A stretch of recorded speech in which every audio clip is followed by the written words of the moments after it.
Let's start off by standing as you're able and have the pledge of allegiance. I pledge allegiance to the flag of the United States of America and to the republic for which it stands, one nation, under God, indivisible, with liberty and justice for all. And our program this morning is going to be presented by Wayne Hoard. He has had numerous assignments at Holston Ordinance Works. Anyway, he retired as plant manager and president of Holston Ordinance Works. And I believe, John, you preceded him at the same title. As plant manager, yes. Yeah, okay. Well, I see a lot of familiar faces. This is my first time to attend this meeting, and I don't really have to do a lot except introduce what we're going to do. Today you're going to see a story, and it's a story that I think that Kingsport should be proud of, and we call it the RDX story. And it's a story of how Eastman employees developed a process for the manufacture of RDX and subsequent manufacture of Composition B to assist the United States Army. It's going to be a video presentation, and the video was done by the person who is here, and that's Mr. John Bearden. Of all of the material that I looked at for this program, that video is the best of anything that I looked at. John, in the video, is going to take you step by step in the manufacturing process of RDX, all the way from the beginning, the laboratory, all the way to manufacturing Composition B at Holston Army Ammunition Plant. And back then it was called Holston Ordinance Works. It was not called Holston Army Ammunition Plant. Today we know it as Holston Army Ammunition Plant. So, if you're ready and we have luck, you're going to see the video.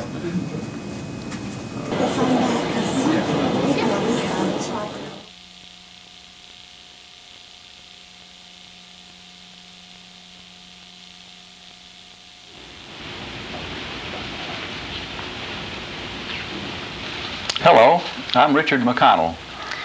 Our topic today is the RDX story, and our guest is Mr. John Bearden. John was born in Nashville, Tennessee, and obtained a BS in Chemical Engineering at the University of Louisville in Louisville, Kentucky in 1948. He came to Eastman in 1960 and held various positions at the plant here before being transferred to HDC. See, John, you spent from 1965 to 1973 at HDC and was production superintendent and assistant plant manager during that time, and I guess the last 3 years you were plant manager at HDC. And then in '74 you came back to TEC as division superintendent of the filter products division, and you held that position until you went back to HDC in 1986, where you've been the last 2 years, and I understand you're going to retire at the end of this month. That's true, Dick. I'm looking forward to the opportunity to retire. That's super. Before you start talking about RDX story, I'd like to make just a couple of comments. I grew up here, as you know, and was in school at Dobbins-Bennett at the time that World War II started. And in the summer of '42, when Charles T. Main and Fraser Brace Engineering Companies came here to help Eastman in building the plant at HDC, they needed some summer help. And so the summer of '42, I worked in the old junior high building with Charles T. Main design engineers. And of course in September they had to get out of the junior high building and go back to Holston Ordnance position where they had some temporary buildings for them, and of course I went back to school. But anyhow, with that little bit of background, how about telling us what you know of the RDX story? And I think this is a good story to put on our tape series. Well, Dick, I guess the way to tell the RDX story is first to look at the need for RDX and how that came into being. And you have to understand that the British in the middle 30s, 1935 time frame, had found out that the German nation was able to build submarines which could not be destroyed with the conventional explosives that were available to the British. The British were, I guess, looking forward and anticipating that war might break out at some point in time. So they started doing the things to find a more powerful explosive. And their work led them to RDX. RDX is an interesting material. It's got a name that I can't hardly pronounce, cyclotrimethylene trinitramine. The British had a hard time pronouncing it too, so they ended up calling it Research Department Explosive. And that's how it got its initials, RDX. And of course, it's gone by that name, title ever since then, RDX. RDX is interesting, though, because it's not a new explosive in the sense that it's newly discovered. The Germans, in fact, had patented RDX as a medicinal in 1899. And they looked at it, I'm sure, as did the British, and in fact the people at our own Picatinny Arsenal in the United States looked at it in the early 20s. They all came to the same conclusion that RDX was a very powerful explosive, much more so than TNT, which was the standard. RDX was also a very sensitive explosive compared to TNT. It was costly to manufacture, and because of its sensitivity, it would be difficult to apply it to a weapon. So the thing kind of was dormant until the British had this emergent need in the middle 30s. And at that time, they reinstituted their work with RDX and started to do the necessary work to find out how to use it and how to manufacture it. The upshot of that was they found that they could phlegmatize. Isn't that a wonderful word? That's a good one. They found that they could phlegmatize or desensitize RDX to where it could be handled commercially. Now, they did this by mixing RDX with TNT. Imagine phlegmatizing something with TNT. But they used TNT as a carrier and would suspend RDX in a TNT matrix, and that was what they call composition B. They also found that they could coat RDX with wax, and if they coated it with wax, then they could handle it, press load it, and this type of thing into munitions that they desired. So having found a way that looked attractive to use it, then they needed some commercial quantities. So in 1938, I guess it was, the British built at the Woolwich Arsenal that they had in England the first commercial RDX plant in England. That plant was relatively small, and it was a direct nitration process where they would nitrate the main raw material, hexamine, with nitric acid to produce the RDX. The British started building small plants, and by 1939 they had 3 plants that were operating in England that would produce about 800 tons per month of RDX. Now, the Germans also were developing RDX for their uses, and by the same time frame, 1939, they had 5 plants in operation scattered in various places in Germany, and they had a capacity of about 4,000 tons per month of RDX.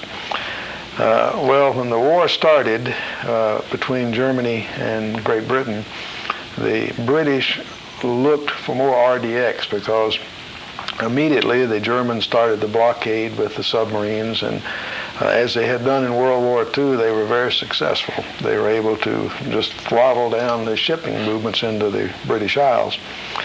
So the British in 1941 appealed to the United States to supply them with RDX.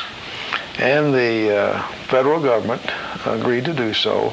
And they, in late 41, the federal government, that is, entered into a contract with the DuPont company to build the first RDX plant in the United States at the Wabash River Ordnance Plant. This is up near Terre Haute, Indiana, Vincennes, in that general area. They used the Woolwich process to manufacture RDX, and as I remember, it takes something like 11, 12 pounds of nitric acid to make 1 pound of RDX. That's a lot of nitric acid, John. Well, Mr. Bearden characterized that as being a nitric acid dog with an RDX tail. And I'm sure that was true because it was the largest nitric acid plant in the world at the time it was built at the Wabash River plant. That plant was started up and had a capacity of about 1,500 tons a month. And the output of that plant went into Composition B, which was shipped to the British for their use. However, that 1,500 tons a month with their own 800 tons a month didn't come close to meeting their needs because the German submarine warfare intensified. I think in the first 7 months of 1942, the German submarines destroyed some 568 ships that were Allied shipping. Of course, that was much, much greater than they were able to replace and build ships. And in the same time frame, I think on an annual basis, the Germans had lost about 20 submarines. And they were building them like 2 a month or something. So their submarine wolf packs were increasing in size and roaming the world. In fact, along our own Atlantic coast, they just disrupted our shipping and turned the Cape Hatteras into the graveyard of ships during World War II. But that was the need that existed. Well, to meet that need, as I mentioned, they looked at the Woolwich process for the Wabash River plant. The Canadians also were asked to look at RDX, and there was a lot of development work started in this country in 1940, 1941 by the National Defense Research Committee. This was a special committee of scientists that had been mobilized by the president at that time to look at the scientific technical needs that were being discovered, being found, and looking for ways to do it. And of course, the NDRC entered into contracts with various universities. They had laboratories of their own, and they did development work on RDX. The upshot of all of that work in the United States and the NDRC and the work that was going on in Canada was a process that was called the Bachman, or the combined process for making RDX. The British process was the direct nitration using nitric acid, tremendous amounts of nitric acid, and it produced 1 mole of RDX per mole of hexamine. Well, Dr. Bachman discovered and developed the combination process, which was a 2-step process, and they used acetic anhydride as the water getter, I guess you might call it, to dewater and to take up the water of the reaction that took place. Now, this is work going on at University of Michigan, is that correct? University of Michigan, as well as up in Canada and Montreal. In fact, there was a place in Canada at Shawinigan Falls, Quebec, I believe it was, that was doing some of this work, and they had a pilot plant there. And later, they built a commercial plant at Shawinigan Falls also. But the work that Dr. Bachman did developed the combination process using acetic anhydride. It had some distinct advantages. It used 85% less nitric acid, which was a real plus. It got 2 moles of RDX per mole of hexamine, which doubled the yield, you might say, from the basic raw material. So it was very attractive. But Dr. Bachman's process had only been done in the laboratory in, I guess you'd say, gram quantities. But when the combination process was developed by the NDRC, went into action. They contracted with DuPont to do some development work for them. They also contracted with the Western Cartridge Company, who were located at West Alton, Illinois, I guess it was, right across from St. Louis. And they were building a pilot plant to try to commercialize Dr. Bachman's technology. Well, these pilot plants at West Alton, the work that DuPont was doing, and the pilot plant at Shawinigan Falls in Canada, all were just generating copious amounts of weak acetic acid. Obviously, if you use anhydride, you end up with a dilute acetic acid that you got to do something with. So they recognized quickly that they had to be able to recycle and recover that acetyl value, as it were, and put it back into the system. Otherwise, they could not afford to use the process, and of course, you'd have to dispose of it. So the NDRC looked for someone who was knowledgeable in acetic anhydride technology, acetic acid recovery, acetic acid concentration.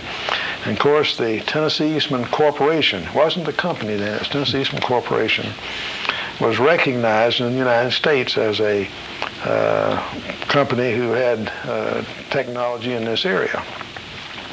So in early November of 1941, I think it was November the 4th, but anyway, in early November 41, the NDRC people contacted TEC to ask if, would you be interested in doing some work for us? So this was about a month before Pearl Harbor then? It was about a month before Pearl Harbor, that's true.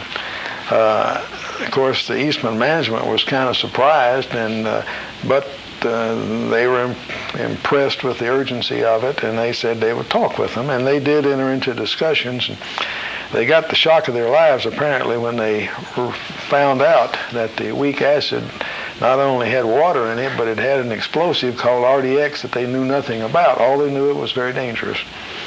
But the company agreed to go ahead and do some initial work in our own laboratories to see if there was something that might be feasible. Herb Stone was, of course, works manager at TEC at that time, and Mr. Stone was a very driving person. He was committed to success. He was an extremely patriotic man. Mr. Stone, after they found out what was in the material, he really, I think, was the father of the recovery process. What they did was they took the weak acid, and since it had traces of nitric acid in it, they neutralized that with caustic to get rid of the mineral acid. And then they did evaporation distillation work to separate the acetic acid water mixture from the explosives.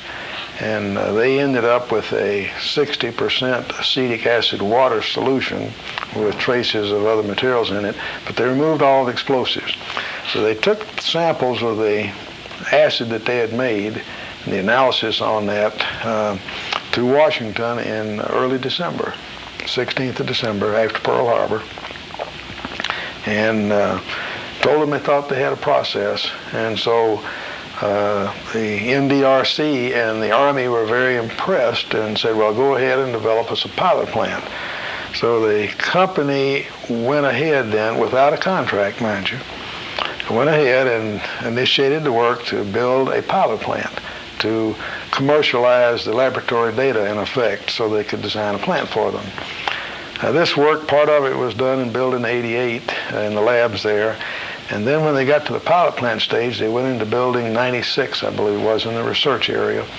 And C.C. Hott, Cecil Daugherty, eventually Jim Strauss, I guess, were all involved in doing that initial work and getting the pilot plant. Well, they were very successful. They had a lot of troubles, of course, to make the process work and to make it work safely, because they didn't know what they were doing. They were scared to death of the explosive, and we are today, for that matter. But they made the process work, and by early January, sometime in the second week in January of 1942, still they hadn't have a contract signed. They went back to the Army and said, hey, we've got a pilot plant that'll work. We need to get more acid. Well, they were shipping more and more acid from the Shawinigan Falls plant. They called it Ross acid because of they called it the Ross process, actually, in Canada. The NDRC was very impressed by the expeditious handling of that first request, the acetic acid recovery plant, that they had made to Tennessee Eastman. So they decided that they wanted to talk more about their needs. So in early January, after they had completed the work in Building 96, and got a proven pilot plant. That was January the 13th. Then after that, right after that date, 21st of January, the NDRC came back and asked the company, would you like to do some RDX development for us? And of course, that brought on a lot of talk because we were not then in our commercial business, we were not an explosives manufacturer. And even though we were good chemists, we didn't necessarily have the experience, background, technology for doing that. So I'm sure that there must have been a lot of soul searching and head scratching and all the things that go on to get management to agree that yes, we want to do this. And it was something that required the approval of Rochester, of course. It wasn't something that Mr. Wilcox was willing to undertake here in Kingsport on his own. But they had the request on the 21st of January, and they agreed to go talk to the government. So on the 23rd of January, 4 Eastman employees, Herb Stone was the leader of the group, Dr. Fred Conklin, who was later works manager here, Mr. D.C. Hall, and I'm sure you know Dave Hall. He went to Texas and was very instrumental, president of Texas Eastman, and Dr. Lee Davey.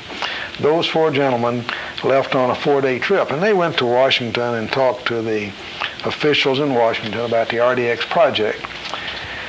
And then they went to Ann Arbor, Michigan to see Dr. Bachman and to see Dr. Bachman's combination process and see how it worked. And Dr. Bachman demonstrated it in the glassware, and they ran the reactions themselves and learned how to do it according to the Bachman technology.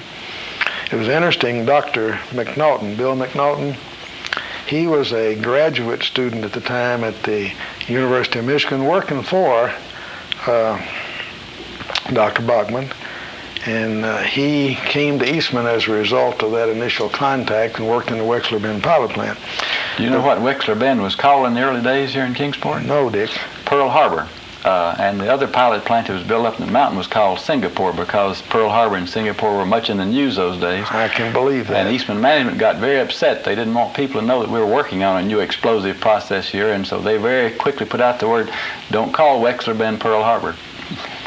That's interesting. I'd never heard that comment. Well, that comes from living here in Northwest Carolina at the time. Well, those 4 envoys left Washington, went to Ann Arbor, saw Dr. Bachman, went to the University of Illinois. There was some work being done there, and then ended up at the East Alton plant of the Western Cartridge people.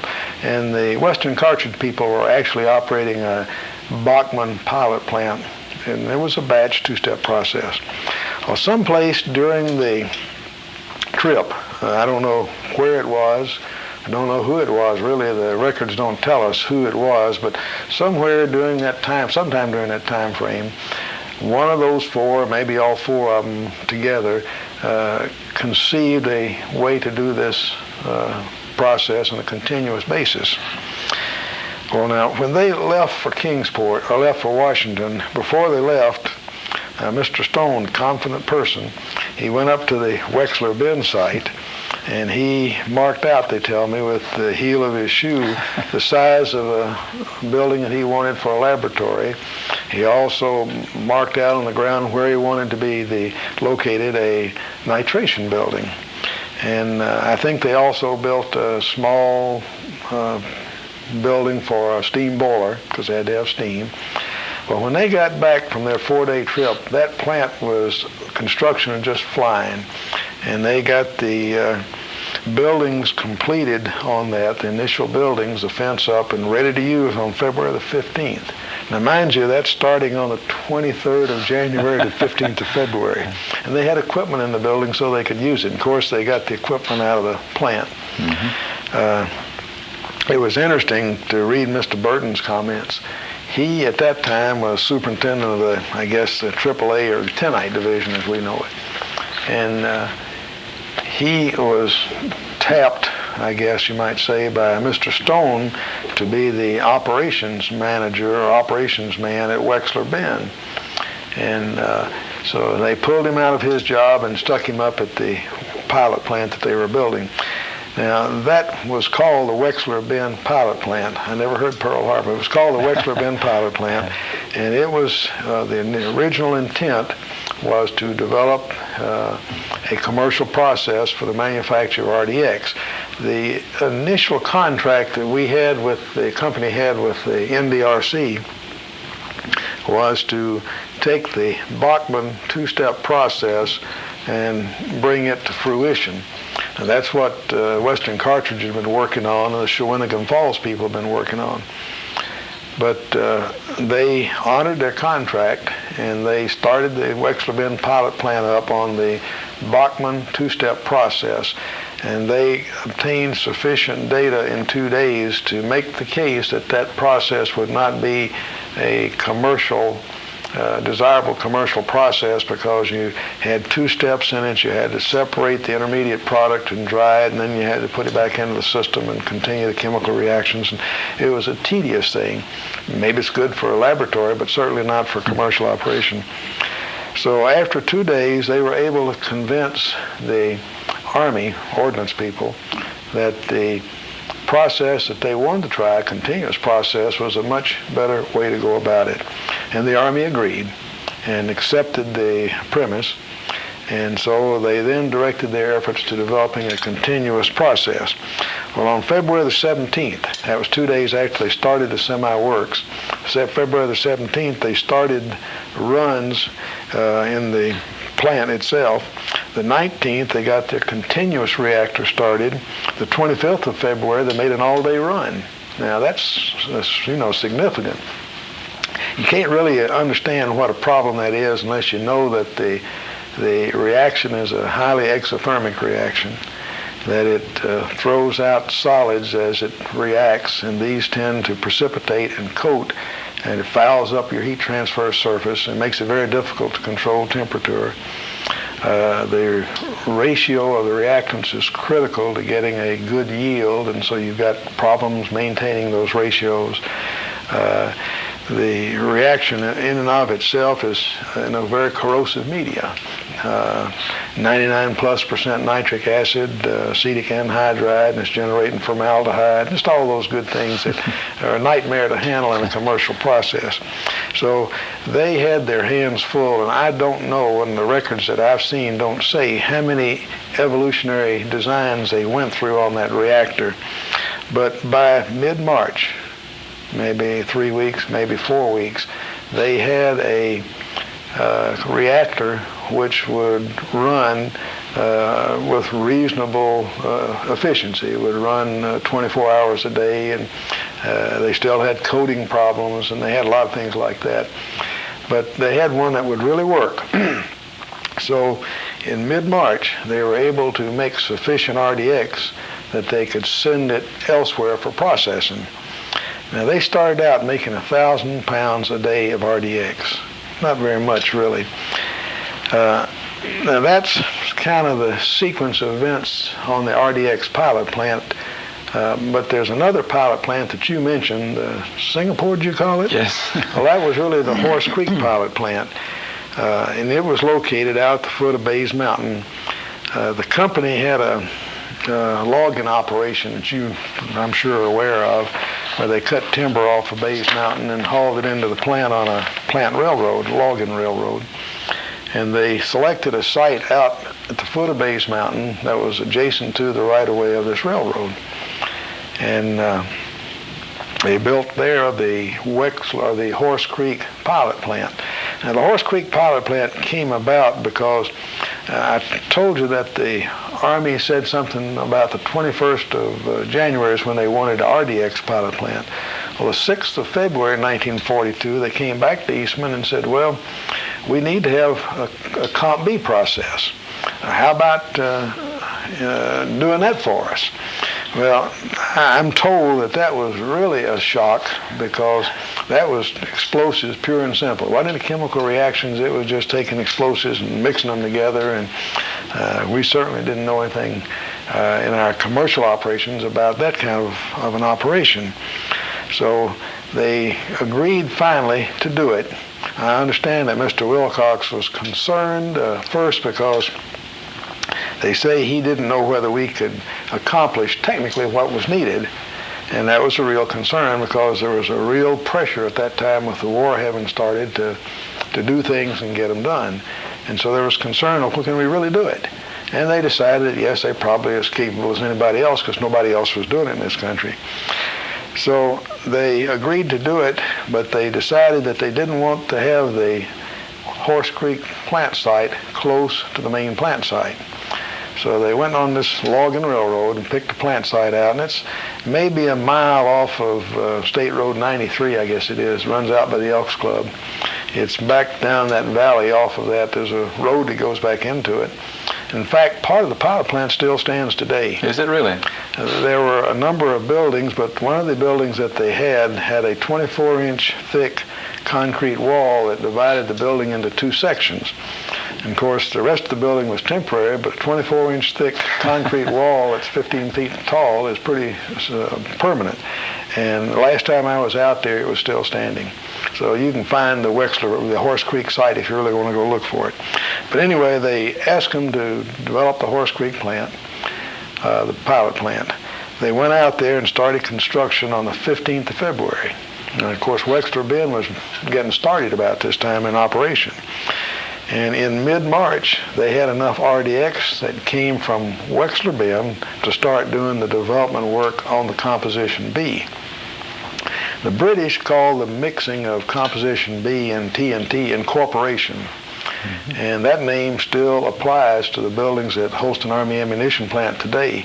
The buildings where we do this are called incorporation buildings. Hadn't changed a bit.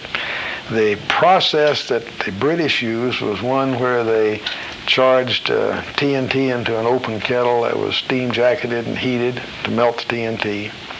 They agitated it, and then they added their RDX into it to get a homogeneous mixture. The Composition B is a mixture of RDX, which is about 60% RDX and about 40% TNT. And then for good measure, they throw in about 1% of wax on top of that just to sort of calm it down, I guess. But that was the recipe, as it were, for Composition B. Well, the British did this in open kettles, and then after the mixture was homogeneous and ready to cast, they poured it into aluminum trays, and they poured it to a depth of maybe 2.5 inches. And it took forever for the darn stuff to solidify. They might get 400 pounds in 24 hours using that process. And it took a tremendous amount of labor because you'd have to have a lot of these kettles, and they gave you large blocks of Comp B that had to be broken up so you could package it, and gave you TNT fumes coming off the kettles the way it was set up, and they're hazardous, of course. So there's a lot of reasons to look for a better way to do it. Well, Ed Gunther was added to the Composition B RDX team early on, shortly after Mr. Bearden was, actually. And he, I understand, was the one who ultimately designed and conceived the Comp B process as such. Ed, somehow or another in his time, had been up to Hershey, Pennsylvania, they tell me, and he saw the way the Hershey chocolate people made these little chocolate kisses, the ones that are wrapped in foil today, you know. And they did this by putting the molten chocolate into an agitated pot, casting pot, that had a number of holes in the bottom of it, and an agitator in it that swept the chocolate clean and forced it down through the holes. So you'd get a gob of chocolate dropping out of these holes, and they had a belt that the stuff landed on, and then the belt carried it off and it cooled and solidified. So they decided that that was what they wanted to do for Comp B. So they built an incorporation building, half of an incorporation building. Actually, it had one casting line in it. They built this and got it started up finally. They must have tried a dozen different ways before they got to that point, however. But they built this incorporation building and found that they could make Comp B in little kisses. In fact, they were called Jap kisses. Did you ever hear that term? Yes, I have. Well, it was Jap kisses because they looked like the Hershey kisses, I guess. And that was a proven process, and by the end of April of 1942, the company presented to the Army technical data, reports, design data, that said we have a commercial process to build a commercial plant to make Composition B. So that, just amazing if you stop and think that they started the real Wechsler Bend Horse Creek pilot plant work in late January, and by the end of April they had finished technical reports with design data for a commercial plant. We can't even get a check through the bank anymore in that time, I don't believe. No, that's really a remarkable story. And it came at a very critical time in the war when it was desperately needed for the U.S. and our allies. Very definitely needed. In fact, they made that first 500-pound run of the Jap kisses on April the 21st. So from the 21st to the 30th was the time frame to get all those reports completed and present them to the government. Was there a problem in transferring the RDX, which is a very sensitive compound, as you mentioned, from Wechsler Bend to the site on Bays Mountain? There was, and I don't know how they did it other than that they transferred it wet. They found out early on that if you kept RDX wet, that it was not as sensitive as it might otherwise be. You talk about RDX being sensitive. They used a test that came from the Bureau of Mines at Brewston, Pennsylvania. That was a drop weight test in effect. And they used the Brewston up and down method to get a calibration on it. But what they did was to take a predetermined weight and then drop that weight over a known distance and drop it onto a volumetrically measured amount of explosive, and then count the number of times it went off, and they would vary the drop height up and down till they got one that the explosive would go off half the time when it was dropped at this given weight. Well, RDX has a sensitivity of something on the order of 40 centimeters on that, more or less, on that drop weight tester. And if you get it wet, well, you can double that drop weight height, you see, or more than that. Comp B, you can't make it go on the drop weight tester that we use because you can't raise the weight high enough. Now, you can raise the weight high enough on a tester designed for it. You can't make TNT go on it either. And, of course, we make another product, HMX, and it's got a sensitivity down in the 20 centimeters instead of the 40, 35, 40 range. So HMX, or an RDX really, is a very sensitive material. You just don't want to walk on it, and that was part of the concern when they designed the plant. But anyway, they had the design basis in 4 months to design that commercial plant. They gave the report to the Army. It took the Army about a month, I understand, to decide the size of the plant they wanted, how many pounds a month, to determine the location. And then they came back to Eastman and they entered into a contract on June the 1st with Tennessee Eastman to design this Composition B plant, to design the process, I should say that, to design the process, to purchase the manufacturing equipment, and then to operate the plant. That was June the 1st, 1942. Now, Eastman started their work on the design in May, and they went to the Civic Auditorium. You mentioned Charles T. Main. Well, Eastman went to the Civic Auditorium and started moving engineers, technical people out of the plant here, bringing them in from Rochester and wherever they could get them. But they started their design work in May ahead of their contract again. They were good citizens in the community. Charles T. Main and Fraser Brace. You remember Fraser Brace? Yes, sir. Well, Charles T. Main had the responsibility for the design of the utilities, the roads, the support buildings, powerhouse, this kind of thing, waterworks, all those things that you need. That was their part of the design effort. And then Fraser Brace was the construction company who was to take the designs of Charles T. Main and take the designs of Tennessee Eastman and the equipment that was procured by whoever was procuring it and install it in the plant.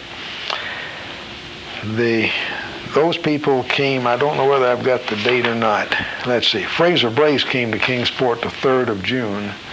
And Charles T. Main was about the same time. I don't have the date with me. But it was interesting. You remember how big Kingsport was in 1942? Yes, I do. It was about 10,000, 12,000 people, I think. Well, they tell me that the commercial, in the commercial area, the suburbs, I guess, all together, if you lumped it all into a big bag and shook it up, maybe 20,000 souls lived in this general area, according to the census. Well, Fraser Brace came here the 3rd of June. By the end of August, they had 6,000 employees working at the Area B, Area A site. By the end of September, a month later, they had 10,000 employees. And they peaked their employment in March of 43 with 16,000 construction workers on their payroll. And that was just the Fraser Brace people, and there were any number of other contractors that were in the area doing things, and I'm sure that Kingsport must have been a very hectic place then. It was hectic, and there weren't really enough facilities for all these people coming in, and a lot of people were living in temporary housing. A lot of families took in 1 or 2 or 3 workers just to help out in the effort. So it was a hectic time. Another thing that was interesting to the people who were already here, we'd never seen union employees before, and so this brought some changes to Kingsport also. Oh, I'm sure it did. A real shocker, I would suspect. Yes, it was. I was told that because of the things you just mentioned, the shortage of facilities for people to stay, that many of the rooming houses rented their beds out on shifts. And the people that were working the day shift, they were gone during the day. The night workers slept in the beds and got out when the other people came home and they went to work. But Fraser Brace came on the 3rd of June. Construction started on the plant July the 4th. Took them a while to get in gear. And they started construction on July the 4th. Now, the government had decided that they wanted a plant that could produce 20 million pounds per month of composition B. That sounds like a lot, 20 million pounds a month. And so the plant was designed to do that, and the Area B, well, the plant was designed in two sites. One site was the Area B site, which is in Hawkins County, and that's the main plant site, and it had maybe 6,500 acres or so in it. The other site was the Area A site, which is adjacent to the Eastman fence here off of Wilcox Drive, and it's got a couple of 300 acres more or less in it. The Area A site was the acid recovery function, and the 2 sites, Area B and Area A, are connected with a corridor that has a railroad, the Interplant Railroad, and that connected the 2 sites, and that was so they could transfer the weak acid from the explosives operation. After it had the explosives removed, they'd transfer the weak acid to Area A. They did this in railroad cars, and they had pickle cars. You remember seeing tank cars that were flat cars that had wood barrels on them? Yes, sir. Well, that was for weak acid, and they were pickle cars is what they were called. But anyway, they transferred the weak acid to Area A in those cars. Area A was an interesting place because it represented the state-of-the-art for Tennessee Eastman in regard to the manufacture of acetic acid, the concentration of acetic acid, and the manufacture of acetic anhydride. And when Area A was built, it was initially designed to make acetic acid, and they followed the process that was in vogue in the acid division using ethyl alcohol as raw material. And of course they converted it to acetaldehyde and then to acetic acid. They also brought the weak acid from Area B, which was a 60% acid and water, and that was concentrated through azeotropic distillation systems. And then once they had the glacial acid, why, this was used to feed the furnaces for conversion to acetic anhydride, and then of course they had to purify the anhydride distillation. So they brought weak acid in, they manufactured acetic anhydride, and then of course you always have some losses in the process from a variety of reasons, and the manufacture of acetic acid was the makeup to make up the process losses. They didn't operate the acetic acid operations too long because they were able to buy acetic acid on the market apparently. And so the plant didn't make acetic acid for too long. I don't know the exact time frame, those records are gone. I know that the manufacture of acetic acid was not done in Korea or later, and it was stopped sometime in World War II. Mm-hmm. But Area A is an interesting place because at that time it represented the current state-of-the-art that existed in Building 7R and the acid division in all of its operations. And it was very important to the operation of Holston. But the Area B location was designed to have 10 production lines, manufacturing lines for manufacturing explosive. And each one of those lines was rated at about 2 million pounds per month. And then, of course, they had auxiliaries. They had to take the weak acid off of the explosives manufacturing and to separate the explosive from it, and then send the weak acid to Area A. So that was called the B line at Area B, and that was the result of the first pilot plan actually that the company entered into. And that process is not much changed today than it was then. There are some changes in it, but the fundamental process is still the same. Of course, they had to have nitric acid, and it was interesting. They needed about 300 tons per day of nitric acid to support the Holston operation. And they used the Hercules process to manufacture nitric acid.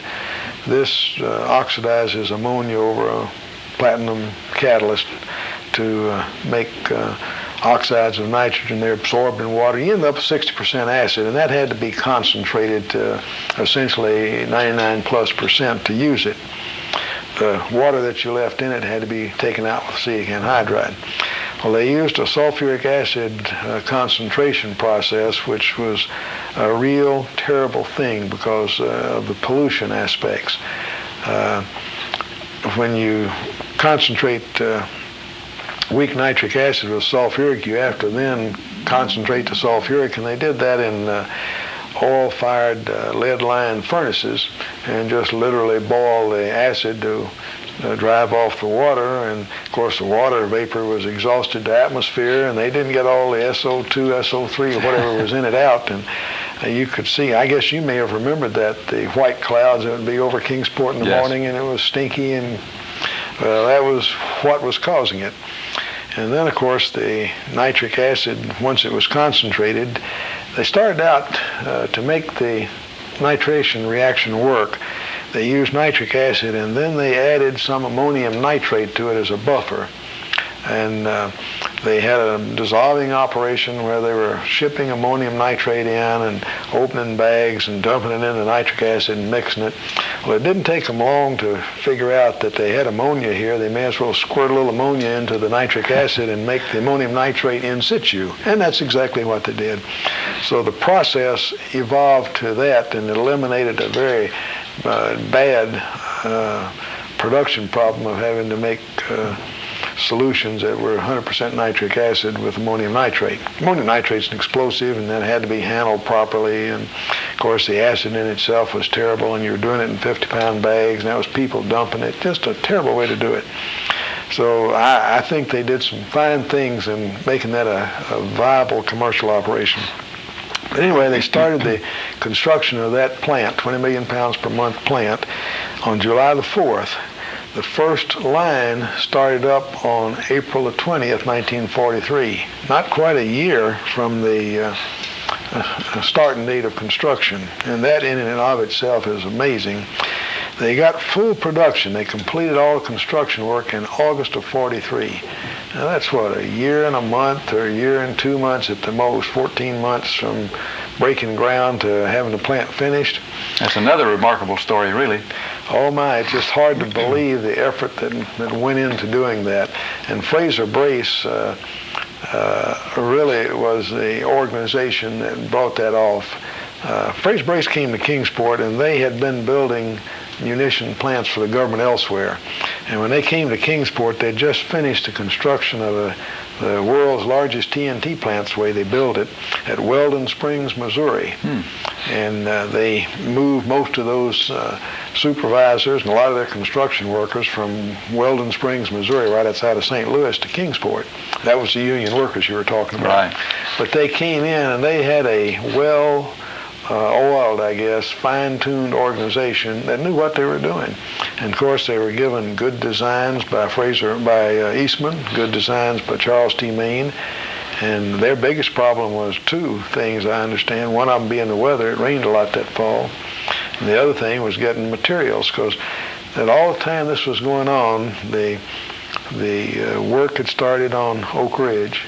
In fact, Dr. Conklin left Kingsport in June of 42, about the time construction started, to go to Oak Ridge because Eastman was involved in that operation, and he left as a manufacturing manager or something. I don't know what his capacity was, but he headed up that initial group, I know.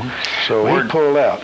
word was leaked here in Kingsport that Oak Ridge was to be another plant like HDC in order to, again, put up a smoke screen. Yeah, well, they did that because it surely was a different kind of a plant. So the competition for raw materials, because of Oak Ridge and because of the synthetic rubber program, that was another large chemical plant undertaking, and I don't know how they ever found all the material they found and got it in a timely fashion to do what they did. In fact, they were ambitious. They started up in April. Their original schedule was to start the first line up in December of 42. And the only reason they didn't make that was they couldn't get materials delivery, stainless steel, copper, that kind of thing, to enable them to do it.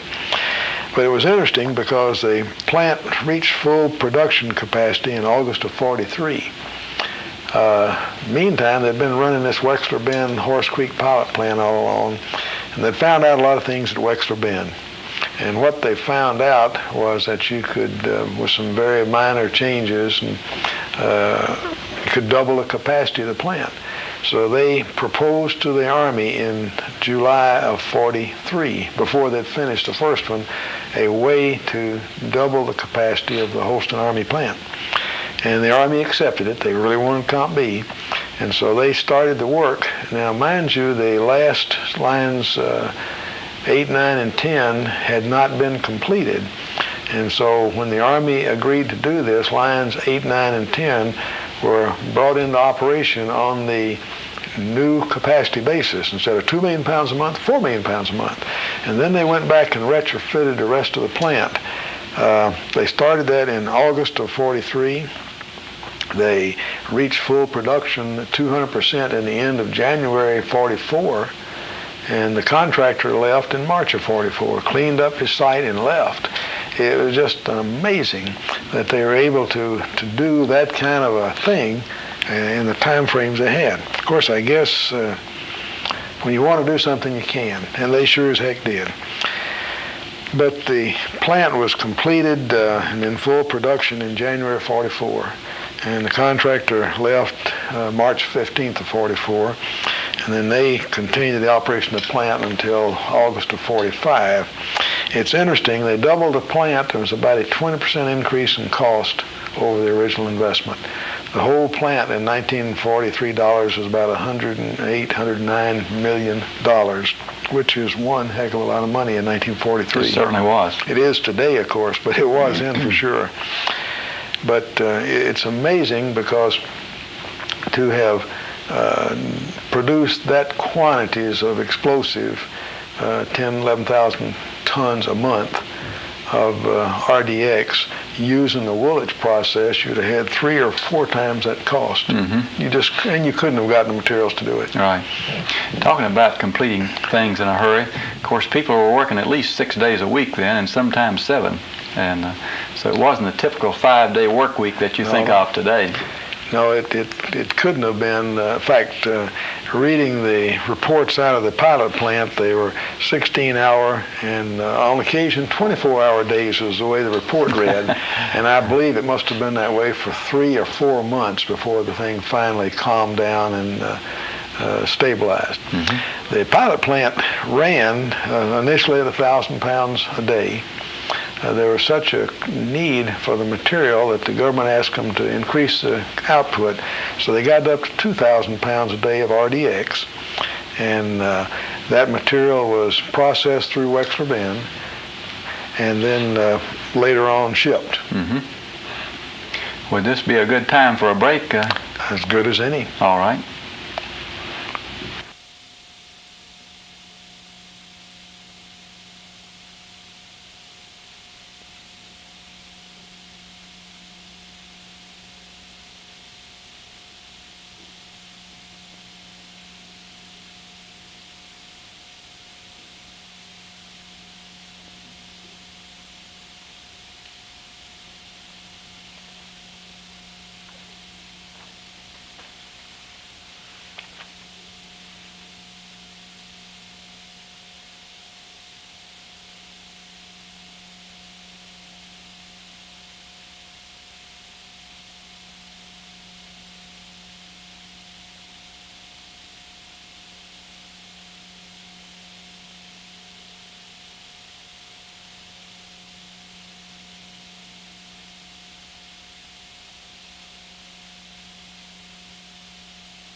This is part 2 of the RDX story, and our guest is Mr. John Bearden. John, would you like to continue with your most interesting story, please? If you can put up with me, I will, Dick. It's most interesting. I find it fascinating. We were talking about the plant itself and the nitric acid operation.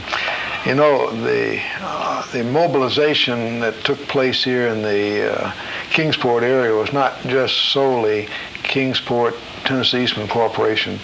The nitric acid manufacturing operation, which I mentioned, was really staffed by people from Rochester.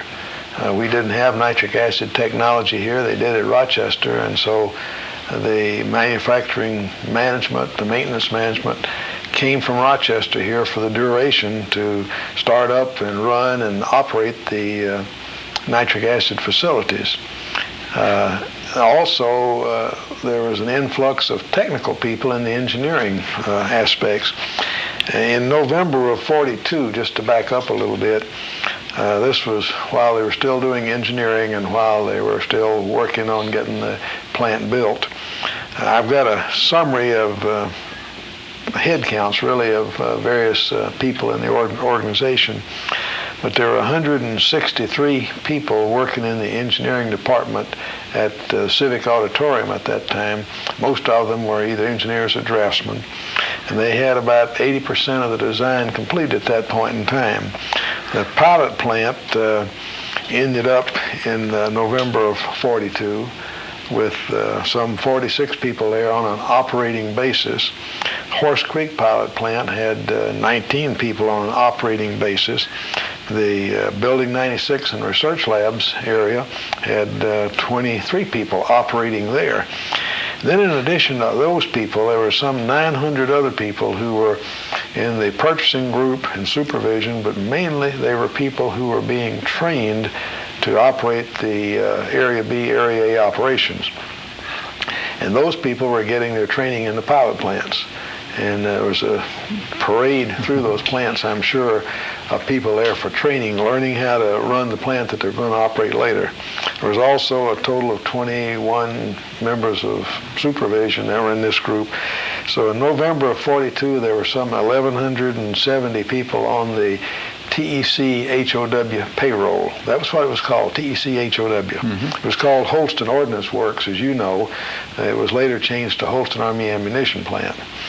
But it's interesting because today at Holston we've only, I guess, 1,142 people on the rolls as of Monday of this week. That's interesting. So they had more people getting ready to go than we have today. Well, the plant was built, they expanded it, they operated it, and they did a lot of good things. They, as I mentioned, operated with a design rate of about 4 million pounds per month per line. They were able, during the latter part of 1945, just before the war was over, they ran at a 4.5 million pounds per month rate per line. That's typical Eastman performance. You always get more out of the horse than it's supposed to, and they did that. During World War II, they produced about 858 million pounds of composition B. That's a tremendous amount of explosive. Certainly is. The plant operated until August, I guess August the 6th, they were shut down to one line operation. On August 15th, they shut down that one line and the plant was idle. And then they cleaned the plant up, and it was pretty much laid away by the end of November of '45. And in February, March of '46, why Tennessee Eastman Corporation left Holston Ordinance Works, and it was turned over to the government in a standby, laid-away status, actually. Before they left, they prepared all the documents on what they had done to operate it, the operating procedures. They prepared the layaway documents, how to decontaminate and what they had done to the plant to leave it. And they walked off and left it in March of '46. And the plant, Holston Army Ammunition Plant, was idle then with a government staff of 100 or so employees who, caretakers really, they walked the fences and cut the grass and chased the skunks out of the buildings, that kind of thing, but no production. I don't know that there was much in the way of shipping, although there were some storage. You know, there's a storage area at Holston Army Ammunition Plant. It's on the opposite side of the river at the foot of the mountain. It's in what's known as Solitude Bend, and it's absolutely properly named. That's the most lonesome, inaccessible place you'll ever see. And there are a number of concrete igloos in that area for the storage of explosives. During World War II, they shipped the production as fast as they made it, and they say, according to the records, they never had more than a day's production in the magazines. That was how badly the material was needed. Later on, those magazines were filled up. We had TNT in them, which was a raw material for Holston, as well as finished product. Wasn't the railroad completed from Knoxville up to HOW in order to ship that material out? I'm not sure about that. The plant has two railroad connections. One of them is with the clinch field on Industry Drive, which you can see, and the other one is with the Southern Railroad, which comes up from Rogersville, Bulls Gap, Rogersville, up to Gate City. And at Churchill, Mount Carmel, there's a connection to the Southern Railroad. I don't know when that line was built, Dick. I know that the connection to the Southern was built when the plant was built. And the plant railroad was built in 7 miles or 8 miles of railroad connecting the two plants, plus the interchange with the clinch field. Those were all built during World War II, but I don't know when the Southern and... I believe some connections had to be made in with Southern. Clinchfield, I think, was our only tie in it. Well, that was true for Kingsport. Yes. Southern did not come into... In fact, Southern doesn't come to Kingsport today except over the Clinchfield tracks. Right. But Holston had ties to two railroads when it was built. But there was a tremendous amount of explosive made, and the plant was shut down and kind of just left alone. Of course, Eastman, not being in the commercial explosives business, left the operation as soon as they could, which is, I think, the proper thing to do. They had other things to do in the plant here. They also left Oak Ridge at the same time. They and DuPont were contractors at Oak Ridge along with Union Carbide, and both DuPont and Eastman left Oak Ridge, and Union Carbide stayed up until just a few years ago. So they went back to the commercial business, which is really what the company should have done, in my judgment. But in 1949, the government came back to Tennessee Eastman and asked Eastman if they would be willing to open up Holston Army Ammunition Plant, and all they wanted to do was to rework some of the World War II explosives. And I'm sure that there's a lot of soul searching done at that time. As the company, as management, really is that our business, you know. The decision ultimately was to form the Holston Defense Corporation, which was chartered in February of '49, I guess it was, in the state of Virginia. And we were chartered to do what all chemical companies do. We buy and sell and operate and develop and work and all this. And we also, in our charter, were planning to do explosives and munitions work with the government. So we had a very broad charter, which is still the charter today. And Holston Defense Corporation was organized at that time and went back to the Area B operations in the later on in '49 to open up part of the plant. And they opened up part of the steam plant, pump house for water and electrical distribution system and shop buildings, and opened up one of the recrystallization buildings to do this rework. And you know, thinking about it, what they wanted to do was to separate the RDX from the TNT and recrystallize the RDX into a more desirable crystal habit and then use it again. And the separation process involved dissolving the Comp B in benzene. And I can't think of a more difficult kind of an operation to run. I'm just glad I wasn't involved with it. And they did that and did it very well with no injuries or accidents or anything like that. And then, of course, the Korean War came into being in the 50-51 time frame, and the government... June of 1950, I believe it started. The government had a real need for explosives then. They didn't have enough in their war reserve, and they were starting up the laid-away munitions plants that they had, and Holston was one of them. So in 1951, we started what I guess you'd call the Korean operation, where we were starting to manufacture again. And the plant was reactivated and started up, and eventually they ran 8 of the 10 lines in that Korea War time frame. And they ran 51 to 54, and actually had a pretty good operation. They had something like 2,900 employees, which is quite a bit. It's a lot of people. They were then able to produce more than Composition B, because there were other compositions that the government wanted that were based on RDX. Composition C4 is one, the plastic bonded explosives. There are a number of others. But they ran during the Korean War at about 15.5 million pounds a month. Now, mind you, that's against the 40 million pound per month rate that they achieved in World War II. Although the time that they ran, they produced about 1/3 of a billion pounds, 367 million pounds of explosives during the Korean operation. So it was an expanded operation, and one that brought a lot of excitement into Kingsport. And really, that was my first contact with the Kingsport area as an engineer. I was coming into Kingsport at that time dealing with Tennessee Eastman on other matters. So I began to get acquainted, but not part of the operation. But the Korean War went on, and they finally shut the plant down in 54 and went from 2,800 employees, and they gradually laid people off, and I guess they got down to 400 or 450 employees in the late 50s, early 60 time frame. And then the government started to see additional needs. Should say something else. Up until Korea, the plant from a commercial operation had always been RDX. However, there is a homologue of RDX that's made from hexamine, and it's a nitrated compound.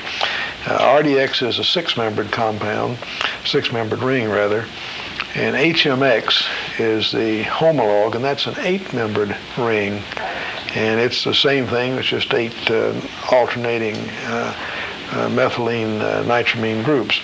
That material, when you make RDX using the Bachman process, the process conditions are such that you get a nominal 10% HMX, 90% RDX.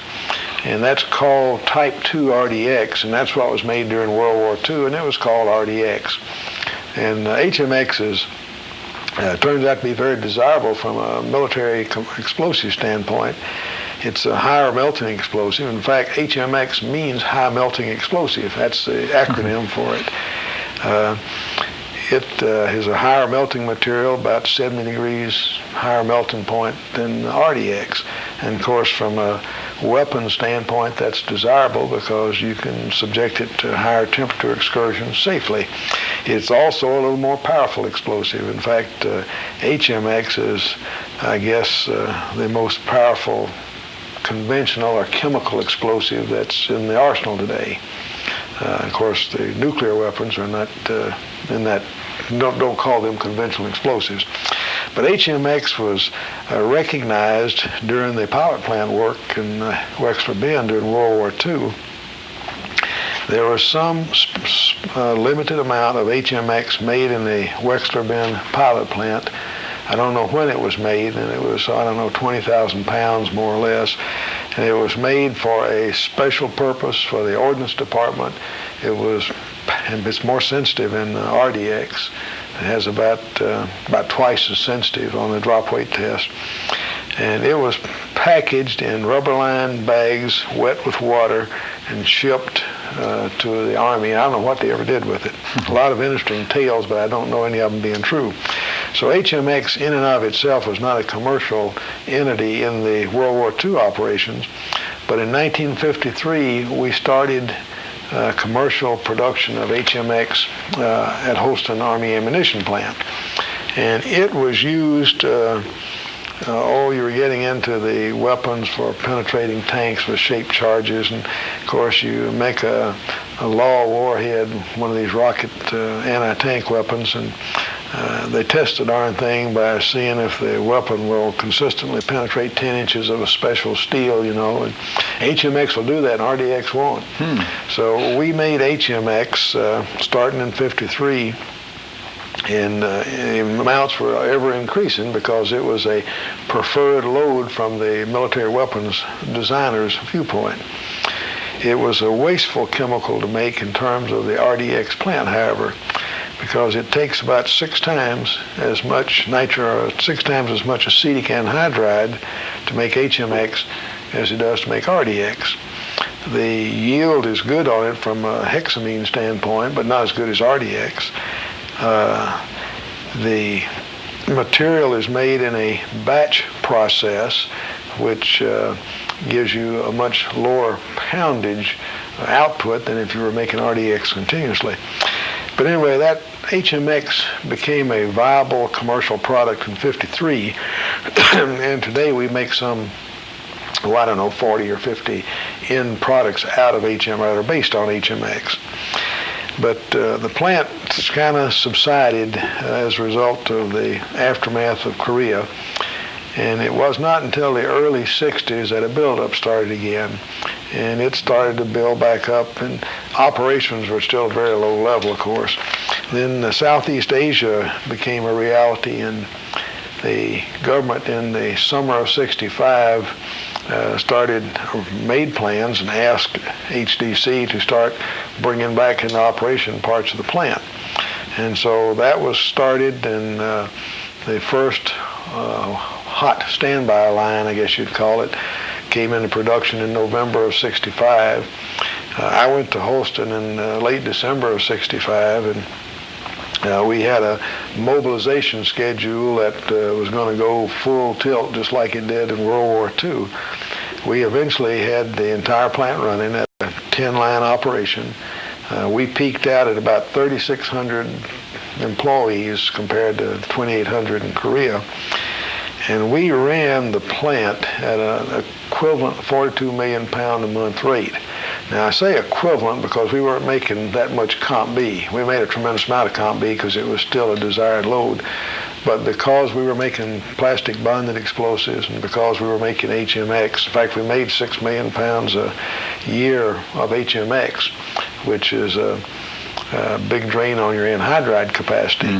So we ran at a rate that was a little in excess of what they were operating at World War II. And during the Vietnam time frame, we produced 1,329,000,000 pounds of explosive during that 65, 69 time frame. So we had a little longer time frame to do it in, and we ran at a little higher rate than they were able to do in World War II. And it was, I thought, a very fine accomplishment. They were running the lines at 4 million pounds a month for Comp B, World War II, and we were running at 6.5 million pounds consistently when we were running Comp B on the lines. After Vietnam, the Army decided, during Vietnam actually, that they wanted to modernize Holston. And the modernization really was changing the product mix from Comp B to a whole variety of other types of compositions for uses that they had. So we embarked in 1970, really started doing engineering work to start that modernization process. And it's continuing today, as a matter of fact. We're still working on lines 9 and 10 right now to change the product coming off of them. But that work is still going on, and the company is still very much involved in that through the Holston Defense Corporation. As I mentioned, we've got 1,140 or so employees there. And we have a number of Eastman people who have been assigned to Holston, like myself, who are also involved in this effort. But we are in the process of restructuring the product mix on the plant so that we can make different products. We went from this one product item in World War II for Comp B, and now we're making the HMX RDX compositions. Today we're running 500,000 pounds a month of HMX, And it's interesting that the largest single demand for HMX today is as a propellant. The so-called Trident missile or Polaris missile that we talk about, the rocket motors on those things are made using an HMX-based propellant in them. So we are very much involved today. We also made the high-purity explosives that were used by the AEC in the fusing to initiate the atomic and hydrogen bombs. I don't know all the technology, but we made some ultra-high purity material for them to use because they had to have very reliable, predictable detonation velocities in their fusing, so they would all go off at the same time. And we did a lot of work with that. And we were able to develop the plastic bonded explosives from a laboratory curiosity to where it's a very useful commercial entity for the munitions people.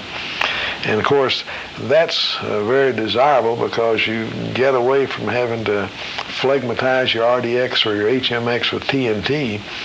You coat it with an elastomeric material, and then you can press load it and shape charges and all those things that come out of it. So there's still a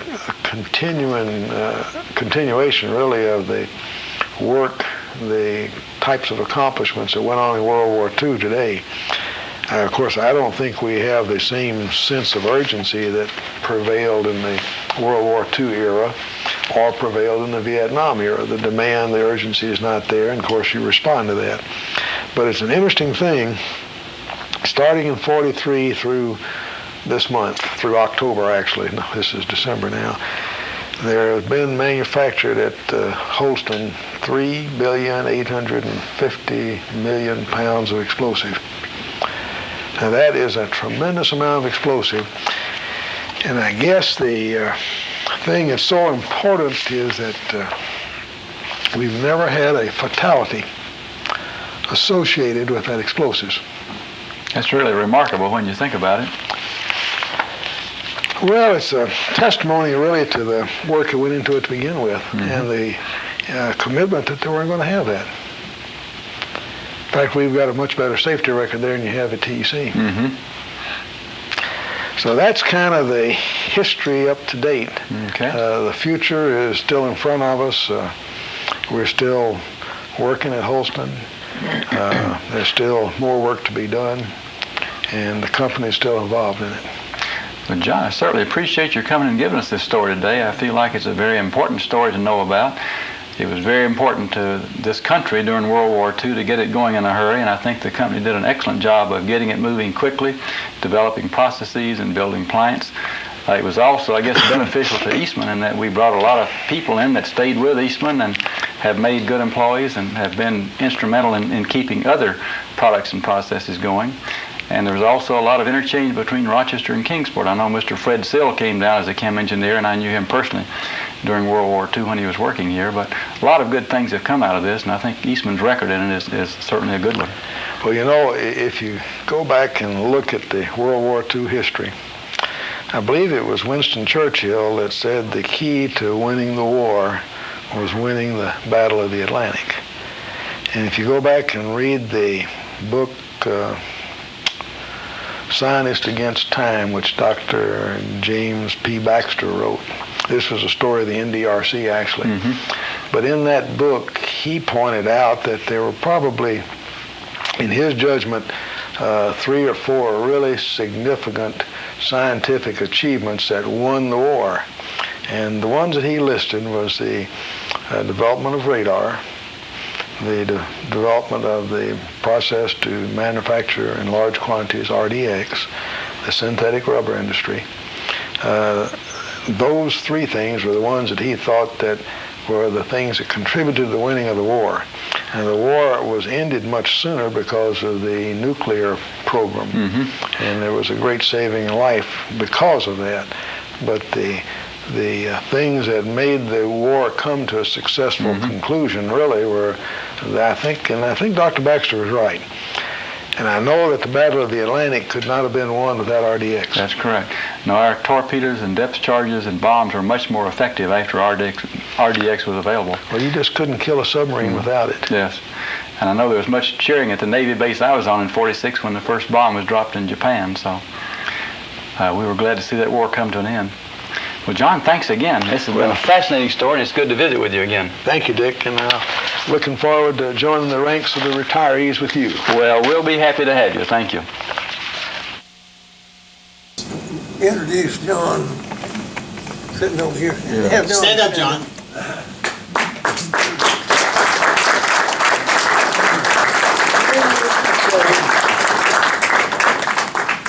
Okay, just a few more comments. What does RDX look like? You got to know what RDX looks like. John said it was too sensitive to dry. You always kept it wet. So to me, if you visualize sugar, that's really not correct, but it just gives you an approximate visual view of what RDX looked like. It was a white granular substance. It was not uniform. It was there had varying sizes of particles, but just visualize sugar. Okay. So what did composition B look like? When I first saw composition B, I said that is peanut brittle without the peanuts. And that's exactly what composition B to me looks like. Just visualize peanut brittle, the same color. It's the same color. It takes on the color of TNT. And that's exactly what it looks like. Okay, now a little show and tell. All right. What kind of power does composition B have? What kind of power does TNT have? They had a little test at HDC where they would take so many grams of TNT and they would cast it into a shape charge. Just imagine a funnel. They would cast it into a shape charge, so many grams, and then they would invert it, shape charge. They would invert it, they'd put it on a piece of steel that was approximately a 1/4 inch, or maybe give or take, and put it on a piece of steel, and they would detonate it. And all it would do would be to make a mark on the steel. Just mark it, wouldn't do anything. Okay, then they take an equivalent amount of composition B, and they'd cast it into a little cone. They'd put it on the same type of steel, same size. They'd detonate it, and that composition B would eat a hole all the way around the circumference of the cone, and you'd end up with a piece of steel that had, just like you'd torched it, just like you'd taken a torch and just cut it right out. So the TNT would not do anything to the German submarines, maybe shake it a little bit, that's about all. But the Comp B, what you wanted to do would be to penetrate. And then when you penetrate, sometimes you get shrapnel. Any of you in the Army? Any of you, do you remember trying to get, when you have a detonation, trying to get shrapnel? You get steel going all over the place, metal going all over the place.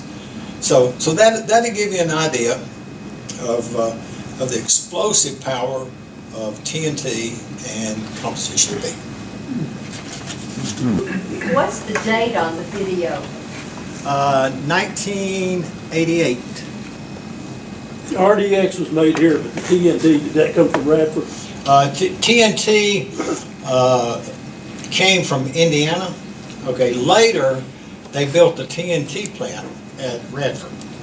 Yes, and that plant is still operating today. I don't know what they make. I don't know if they still make TNT or if they load projectiles or something like that. But it is operated by BAE. BAE now operates Holston Army Ammunition Plant, and they also operate Bradford.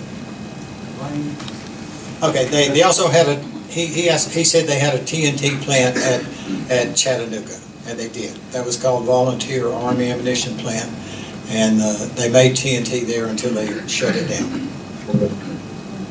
Horace, many of us in here, Larry Long, and we knew Dr. Davy and his son, Bill, you knew Neville, Davy, and Neville married Ann Wright, Hunter Wright's sister, and Neville told me that his dad and Holston Ordinance they were getting a drip out of a line that they needed, I assume that some of that, and Dr. Davy, he worked on it, and Neville said he just turned it on and run out like water, like a big spigot. Now, Dr. Davy, one of his ancestors was Sir Humphrey Davy, and the Queen knighted him because of the acetylene, or the torch, for the coal miners in England, so they could put their headlamps on and go in instead of having torches. So, but Larry, you remember Neville and everything? He graduated with Gene. That's probably Joe's still here in town. Yeah, Joe worked down in Holston, Ordinance. He lives in Cooks Valley. Did they ever have an accident in the manufacturing stage?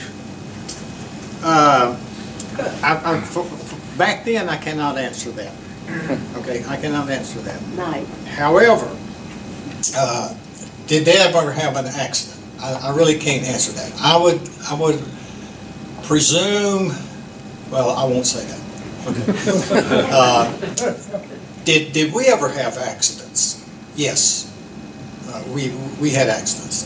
However, one thing that anybody who's ever worked there is very proud of, not one employee has ever been killed as a result of an explosion at Holston Army Ammunition Plant. We've lost a couple of people, but not as a result of an explosion. As far as I know, BAE, after they started operating, has not. But we did have, later on, there were some instances. Somebody else? Some might want to know the difference between RDX and HMA. Okay, John, what's the difference between RDX and HMX?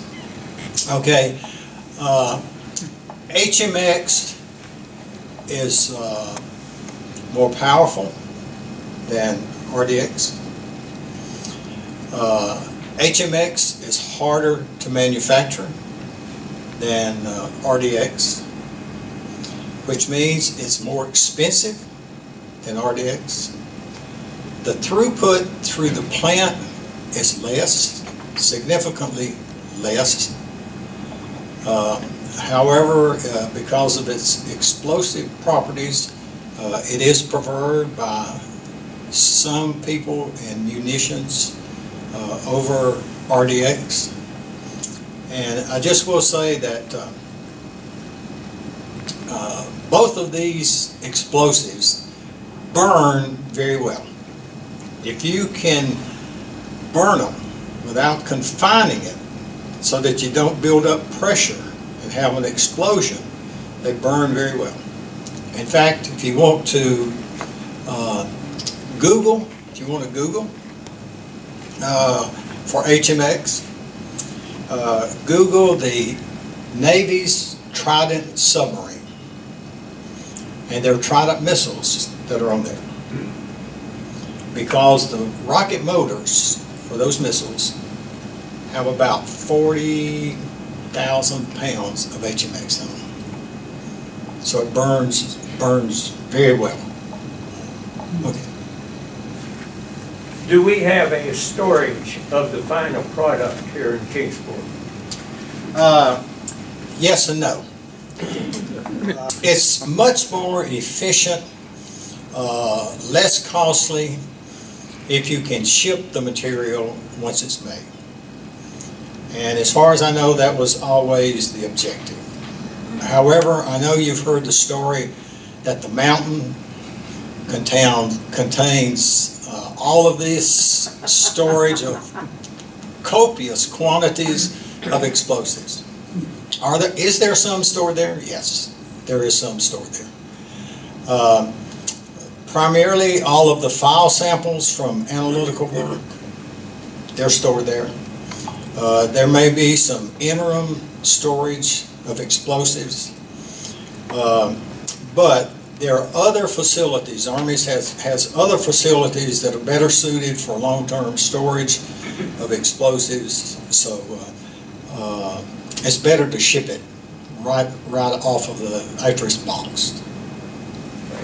You said the Germans patented RDX in the 1800s for medicinal purposes. What was it used for medicinal purposes? I cannot answer that. All I can tell you is that they did. All I can say is Google it and see if you can get it. I do not know.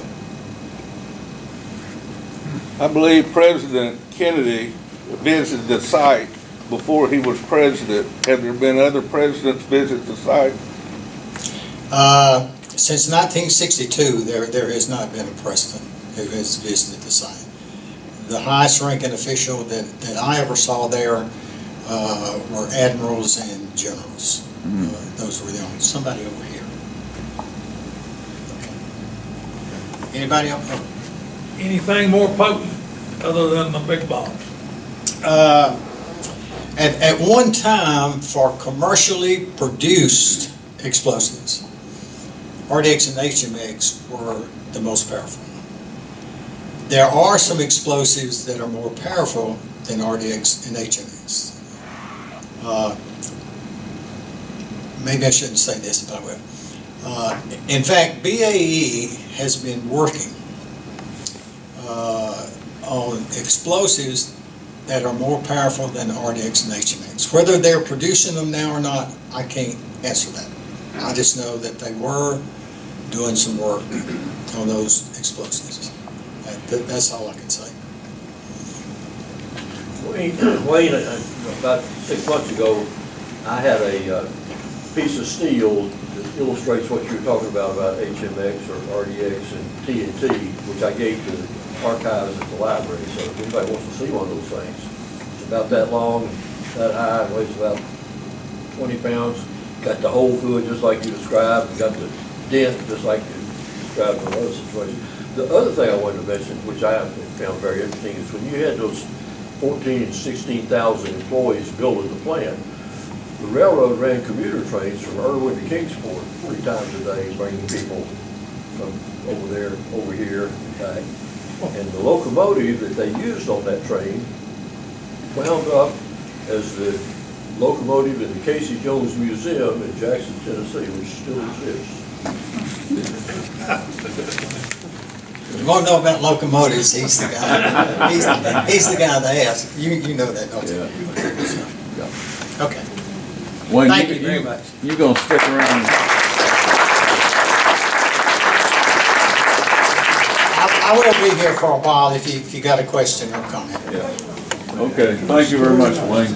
First of all, John Bearden, thank you.